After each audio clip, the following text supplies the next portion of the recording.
మాతృదేవోభవ పితృదేవోభవ. నేను మీ శ్రీధర్. నా phone number 9295909819. ఇప్పుడు మనము నవంబర్ నెల 2025వ సంవత్సరం ఈ మాస ఫలితాలు, దీన్ని నెల ఫలితాలు అంటారు. మాసం అనేటటువంటిది మళ్ళీ తెలుగు నెలలకు పెట్టినటువంటి పేరు. మాసం అనేటటువంటి నెల అనేటటువంటిది అర్థం ఒకటే కావచ్చు, కానీ ఇక్కడ నెల ఫలితాలనే మనం చెప్పుకోవాలి. నవంబర్ నెల ఫలితాలు, గోచార ఫలితాలు మనం చెప్పుకునే ప్రయత్నం చేద్దాము. ఇది కేవలము గోచారం మాత్రమే.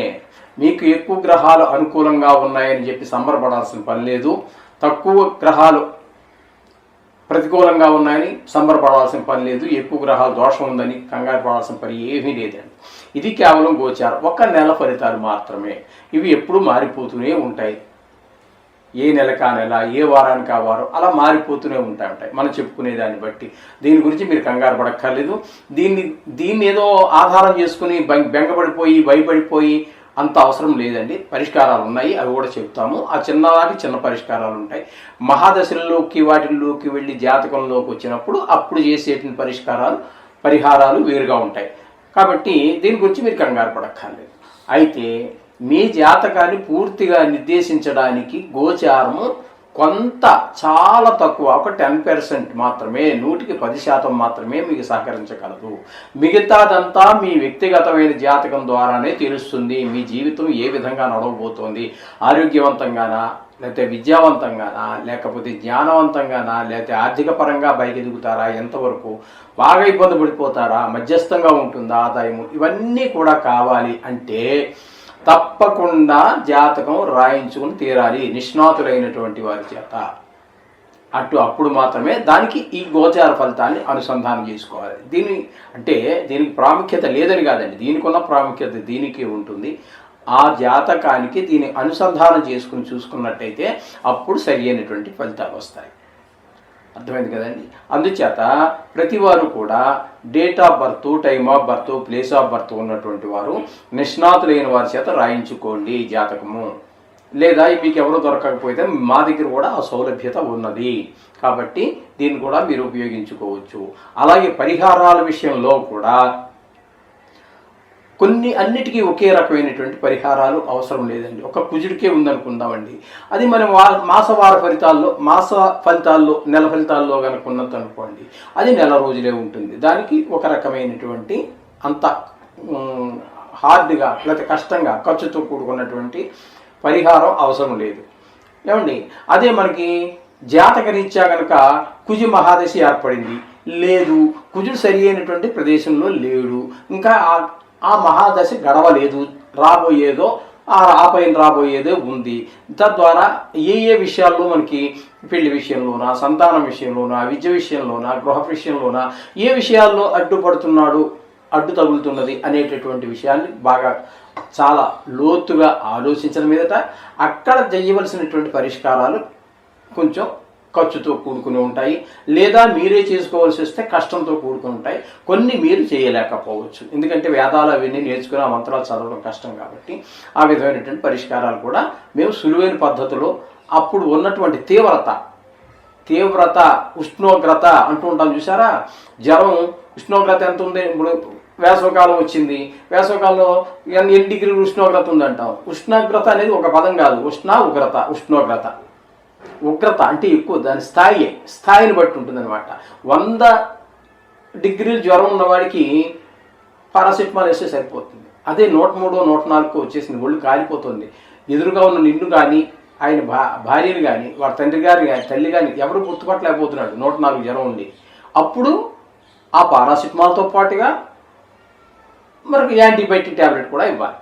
ఇవ్వకపోతే అది పని జరగదండి, చాలా ఇబ్బంది. ఇటువంటివి ఉంటాయి కొన్ని. ఆ తీవ్రతను బట్టి దాన్ని బట్టి ఆ డోసేజ్ పెంచడం. అలాగే మన ఇక్కడ ఆ గ్రహ దోషాలను బట్టి గోచార రీత్యానా, జాతకరీత్యానంలో కూడా స్థాన రీత్యానా ఏంటనేది దాన్ని బట్టి ఉంటుంది. వాటి గురించి కూడా మమ్మల్ని సంప్రదించవచ్చును. సులువైన మార్గాలు కావాల్సిన వాడికి సులువైన మార్గాలు సూచించడం జరుగుతుంది. లేదు ఈ డోస్ చాలదయ్యా అని చెప్పిన వాడికి మనం చెప్తాం. ఓకే, ఇదండి ఈ విషయం. దీని గురించి కంగారు పడాల్సిన పని లేదు. ఓకే, మేషరాశి వారికి నవంబర్ నెల 2025 సంవత్సరం గోచార ఫలితాలు ఏ విధంగా ఉన్నాయో తెలుసుకునే ప్రయత్నం చేద్దాము. ముందుగా మేషరాశి వారికి చతుర్థ స్థానంలోను తృతీయ స్థానంలో వక్రగతి చేత తృతీయ స్థాన ఫలితాన్ని 2 స్థానాల్లో ఫలితాన్ని ఇవ్వబోతూ ఉన్నారు గురువు. అంటే ఈయన తృతీయ స్థానంలో కానీ చతుర్థ స్థానంలో కానీ గోచార రీత్యా శుభ ఫలితములను గురువు ఇవ్వజాలడు. తృతీయంలో ఉన్నప్పుడు సహాయ సహకారాలు ఎవరి యొక్క సపోర్టు అండదండలు లేకపోవడం జరుగుతూ ఉంటే, ఇక 4వ స్థానంలోకి వచ్చేటప్పటికి విద్య, భూమి, గృహము, వాహనము ఇత్యాది విషయాల్లో మీకు సరి అయినటువంటి ప్రోత్సాహాన్ని గురువు ఇవ్వజాలరు. అంచేత మీకు గురు బలం లేనట్టే లెక్క మేషరాశి వారికి. అలాగే ఇక్కడ మనకి కేతువును కనుక మనం తీసుకున్నట్టయితే పంచమ స్థానంలో కేతుగ్రహ సంచారం జరుగుతోందండి. పంచమ స్థానంలో కేతుగ్రహ సంచారం శుభ ఫలితములను ఇవ్వజాలదు. కాబట్టి ఇక్కడ మీకు ముఖ్యంగా సంతానం మీద దుష్ప్రభావం చూపిస్తూ ఉంటుంది. చెడు స్నేహాలు చేయటము, ఆటల మీద శ్రద్ధ పెంచుకోవటం, చదువు మీద శ్రద్ధ తగ్గడం, అంతే కదండి. పిల్లలు చేసేటటువంటి పని అదే కదా. ఒకవేళ వాళ్ళు వయసుని బట్టి కూడా ఉంటుంది. చిన్నపిల్లలు ఒక రకంగా ఉంటుంది. ఒక ఇంటర్మీడియట్ డిగ్రీ దగ్గరికి వచ్చినప్పుడు హీరోయిజం పెరుగుతూ ఉంటుంది. అప్పుడు చేసేటటువంటి అల్లరి పనులు, వాళ్ళు చేసేటటువంటి చెడు వాళ్ళ మీద ఈ కేతుగ్రహం చూపించేటటువంటి ప్రభావం కూడా వయసుని బట్టి ఉంటూ ఉంటుంది. దుష్ట స్నేహాలు చేయటము, వాళ్ళతో వీళ్ళతో కలిసి కొంత ధూమపానం చేయటము, ఇట్లాంటివి ఇంకా కొన్ని ఉన్నాయనుకోండి. అవన్నీ మీకు తెలుసున్నవే. వయసుని బట్టి 16, 17 వచ్చేటప్పటికి వేషాలు చాలా ఎక్కువ అవుతూ ఉంటాయి. అటువంటి విషయాల దుష్ప్రభావం చూపించే అవకాశం ఉంటుంది. కాబట్టి మీరు తల్లిదండ్రులుగా మీరు తగు శ్రద్ధ తీసుకోవాలి. గార్డియన్గా కావచ్చు, ఏదైనా కావచ్చు.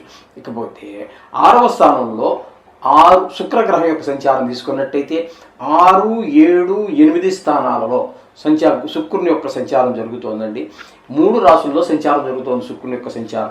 ఈ 3 రాశుల్లో శుక్రుని యొక్క సంచారం కనుక మనం తీసుకున్నట్టయితే 6, 7 స్థానాలలో 2 స్థానాలలోనూ శుభ ఫలితములను ఇవ్వజాలడు. అక్కడ మీకు జరిగేటటువంటిది ఏమిటి అన్నట్టయితే కొంచెం అనారోగ్యాలు చేయటము, అప్పులు చేయవలసి రావటము, శత్రువులుగా మారటము, మిత్రులు కూడా కలహాలు రావటము, అపకీర్తి, ఇట్లాంటివన్నీ 6వ స్థానంలో సంచారంలోను. 7వ స్థానంలో ఉన్నప్పుడు భార్యాభర్తల మధ్యన, జాయింట్ వ్యాపారం చేసేవారి మధ్యన అభిప్రాయ భేదాలు వచ్చేటటువంటి అవకాశం ఉంటుంది.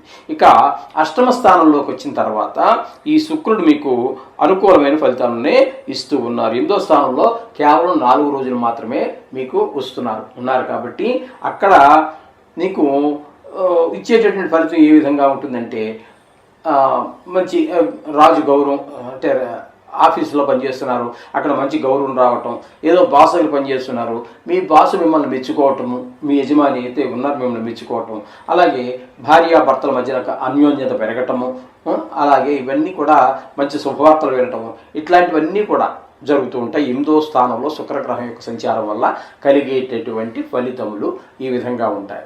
ఇకపోతే రవి యొక్క సంచారం కనుక మనం తీసుకున్నట్టయితే 7వ స్థానంలో ఒక 16 రోజులు, 8వ స్థానంలో 14 రోజులు ఆయన యొక్క సంచారం జరుగుతోంది.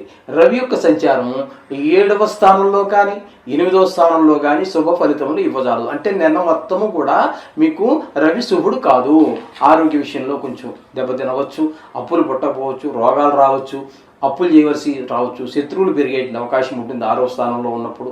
వివాహ స్థానం అంటే 7వ స్థానంలోకి వచ్చిన తర్వాత 7వ స్థానంలో ఉన్నప్పుడు ఆ విధమైన ఫలితాలన్నీ వస్తాయి.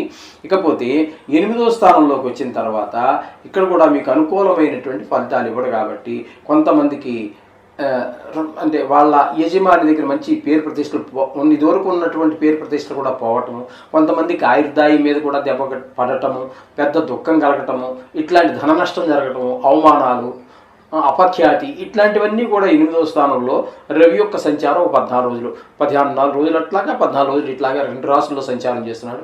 కానీ 2 రాశుల్లోనూ కూడా శుభ ఫలితం లేదు. అంటే రవి యొక్క బలం పూర్తిగా లేనట్టు లెక్క. ఇకపోతే కుజుని యొక్క సంచారం తీసుకున్నట్టయితే 8వ స్థానమైనటువంటి వృశ్చికంలో నెల రోజులు కూడా అక్కడే ఉంటారు ఆయన. 8వ స్థానంలో కుజుని యొక్క సంచారం ఏ మాత్రము శుభ ఫలితం లేకపోతే ఖచ్చితంగా కొంతమంది దూర బంధువుల్లో కానీ ఫ్రెండ్స్లో కానీ ఏదో దుర్వార్త వినటం, వాళ్ళు చనిపోయారన్న మాట వినటం, అలాగే కొంతమందికి కళత్ర పీడ, భార్య కూడా చనిపోయేటటువంటి అవకాశం ఉంటుంది.